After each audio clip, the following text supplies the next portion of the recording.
মা কি মাছ এনেছ আজকে? তোর পছন্দের মতো মাছ এনেছি। ও কাটা ফুটে গেল রে, দেখ ছাড়াতে কত সময় লাগবে তার ঠিক নেই। একদম জ্যান্ত একদম চিংড়ি মাছ পেয়েছি, তো ওই জন্য বললাম না কাটা পোনা মাছ আর আনবো না, জ্যান্ত কাটা মানে চিংড়ি মাছ নিয়ে একদম জ্যান্ত। চিংড়ি মাছের এটা কি মাছ? চিংড়ি মাছ এনেছি, আর হচ্ছে চারা মাছ আর তেলাপিয়া মাছ মেশানো।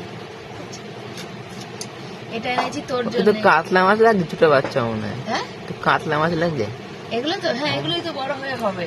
আর এই চিংড়ি মাছগুলো এনেছি, তো ভাবছি চিংড়ি মাছের মাথাটা বাটা করবো কি করবো না।